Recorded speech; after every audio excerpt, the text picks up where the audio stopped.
Ludos, and I'm here to show you a quick preview or a quick introduction into Autodesk Inventor. This is version 2016. As you start working with Autodesk, you're going to realize that every single year they come up with new versions. They keep adding a few things, but for the most part, the software is the same. One of the big changes that they do is the layout of your initial screen. So as soon as you open Autodesk Inventor, you get this screen that is over here. But the options are pretty much the same all the time. What we're concerned with in this specific video is with this section over here. So as you can see, you can create new parts. So parts will be parts that actually make up a larger part, a larger product. So for example, if I were doing a little toy car, a part will be a tire or like the wheel of the car. Then the outside cover of the car, maybe the shafts that will go on the wheels. So each one of those will be a part. Later, after you create all of your parts, then you create an assembly, and basically an assembly, you open all of the files that contain each one of the parts and put them together. That's what assemblies are. You also have capability of creating drawings. You can create orthographic projections and isometric from these parts or assemblies. And you then at the end, you can also create presentations. Presentations are used mostly when you have a very specific way that things need to be built. Then you will actually create these presentations. They actually allow you to create movement of your parts. We'll cover this in a future video.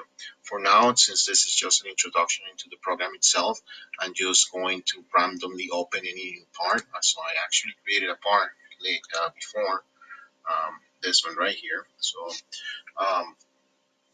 So let's talk about the basics of our program.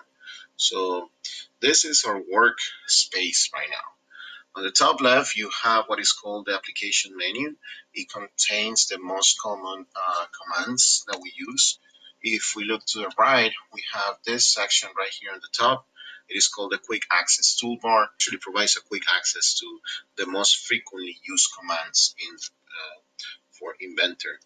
Then at the bottom, we have the ribbon. This whole thing over here is called the ribbon. Okay, and the ribbon is a palette that displays buttons and controls. They're used for both 2D drawing, annotation, and 3D modeling and viewing. So we'll see how all of these functions actually work in the future. The ribbon has different tabs. So as you can see in the top right now on the 3D model tab for the ribbons, I can change to sketch, inspect, tools, manage, and so on. So each one of these tabs they give a little bit more of organization to the full ribbon. It is also divided into different panels. So this is the create panel, modify panel, work features, pattern, and so more organization of this ribbon. And then you also have some of these panels. You can see that they have this little arrow pointing down. You can actually click on it, expand, and then gives you even more options than before. It's called the graphics window. It's right here in this section. So this is where you will actually be creating things and you will be able to see them. So that is our graphics window right here. To the right, we have our view cube right here. So as you can see, this is my isometric view right now of this part. And what this cube allows me to do is actually move around in my part. I can click, if I click on top, it goes to the top of the part. I can click here so I can see the right of the part, the left of the part, so it allows me to view the cube in many different ways. If I click home, it takes me back into isometric view. You could actually change the settings if you wanted to say right here to be the front of the part. You can actually right click right there. So I selected, right click on it, set current view to either the top or the front. You can also select a specific view to be the home. So for now, I'm just going to leave it like it is. You can also drag. So if I hold a corner or a section of the cube and move it around, you can see that the part is moving as well. And then to the bottom, we have even more options. It's called a navigation bar. This navigation bar allows me to actually It gives me more access to more navigation tools. For example, I can pan, so I can move my work around. I can zoom. There is another one that is called orbit. It allows me to turn this on an axis. Okay, so similar to what the cube does.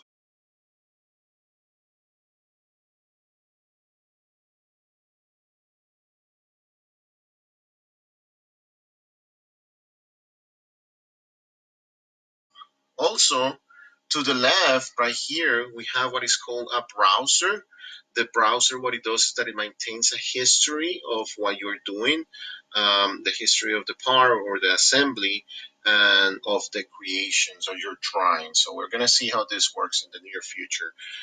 Then at the end, let's talk about down here at the bottom, you have little indicators, little arrows that are actually showing you the coordinates, the axis that we work with. So as you can see, the red is the x-axis, the green is the y-axis, and the z, the depth.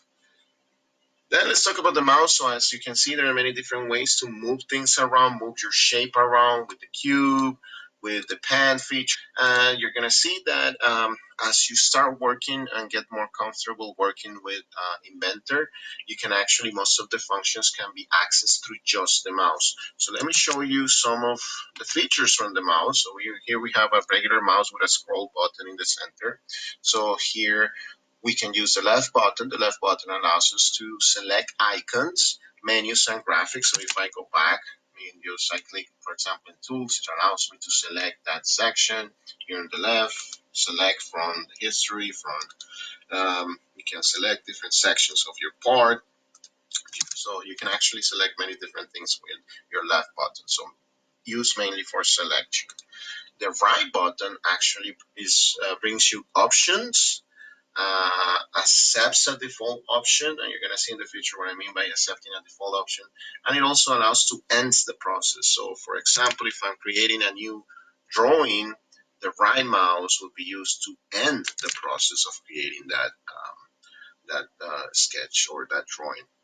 And finally, we actually use the middle button, the wheel that we have, that scroll button. It allows us to actually zoom in, and zoom out. So if I scroll up, this zooms out. If I scroll down, zooms in. If I actually press that button, that center button, it allows me to pan my shape around. And that's pretty much it. I will see you in a future video.